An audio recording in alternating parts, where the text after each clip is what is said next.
Hi ladies and fellas, today I'm coming at you with this pinky rosy eye look. I call it Rose Gold Romance and the star of the show is MAC Rose Pigment. Hope you enjoy!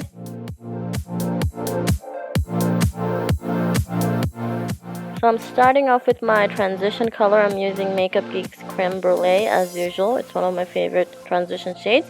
And I'm using a super fluffy brush to do that and going on the crease and outer crease.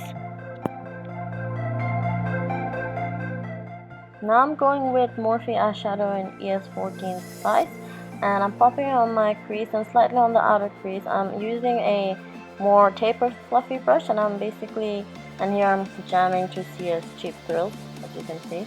But I'm basically focusing on the outer and inner corners, but still keeping quite diffused.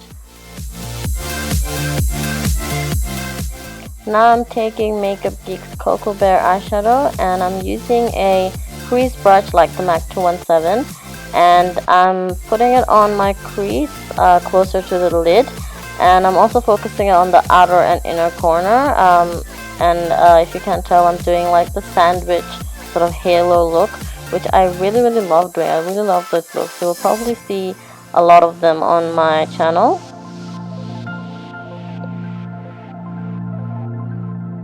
Now I'm taking MakeupGeek's Bitten, which is like a really nice oxblood burgundy shade, and I'm taking the same brush as I used for Cocoa Bear, and I'm popping it on mainly on the outer and inner corner of the lid and taking it on the crease as well, sort of diffusing it on the crease, and that will also help make that sandwich effect.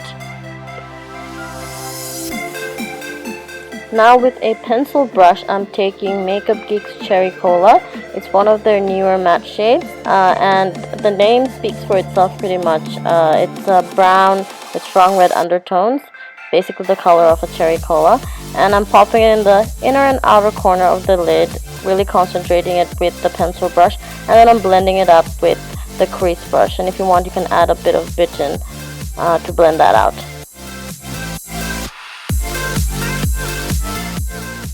So now I'm taking a wet brush and popping MAC Rose Pigment on the lid where there's no color, just in between the Cherry Cola shade. And it's a beautiful shade. It's a rosy pinky color with gold undertones.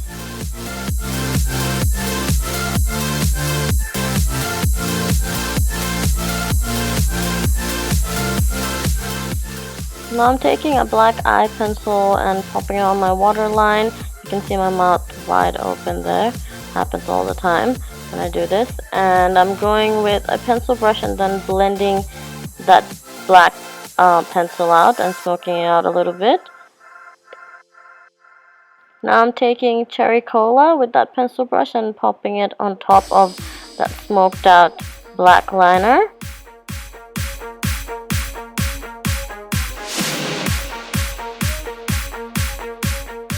So I'm gonna take Bitten again and then pop it just underneath Cherry Cola so that's a bit more diffused, and I'm using the crease brush for it.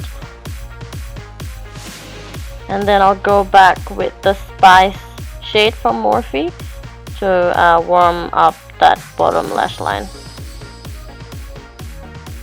Clinique's High Impact Mascara for my top and bottom lashes. First time using the mascara and I'm loving it so far. Falsies are no-name ones from eBay. They're similar to the Ardell Demi Wispies, but I later on changed them because I didn't like the quality as much. Here I'm doing a thin line to hide the lash band. I'm using KatVonD's tattoo liner in Trooper. Now I'm bronzing up that big ass mug of mine. I'm using Givenchy's Visage powder in Amber Organza. I believe might be limited edition, I'm not sure, but I love this powder for bronzing. I might have gone a bit overboard with the bronzing because I've got a huge brown spot on one side of my forehead. Anyway, I'm contouring right now. I'm using the KatVonD Shade and Light palette, and I'm using the middle contour shade. I'm contouring my jawline and I'm loosely contouring my nose. Now I'm taking the banana shade from the same palette and popping it right underneath my contour to sharpen it up. I promise I go and blend it out later. It's just showing up really prominently now, but I do go blend it out later. Now obviously I'm doing my favorite part, which is highlighting, and I'm using Becca's Champagne Pop. I love this highlighter to death, and I'm doing it on the tops of my cheekbones, on the bridge of my nose, underneath my brows, the brow bone, and my cupid's bow, basically everywhere. Now I'm using a super light pink blush. It's from the Nars Stephen Klein Cheek Studio palette, and it's called Robotic. Now I'm lining my lips and slightly overdrawing them with MAC's Half Red Lipliner, which is like my holy grail at the moment. And then I'm just filling them in as well. And then I'll go with Nars Audacious lipstick in Anna. I've been coveting that lipstick for so long, and I finally got to buy it during my wedding. Oh, the joy. Hope you enjoyed this look, guys. If you did, please give it a thumbs up and subscribe to my channel if you haven't already, and I'll see you guys very soon.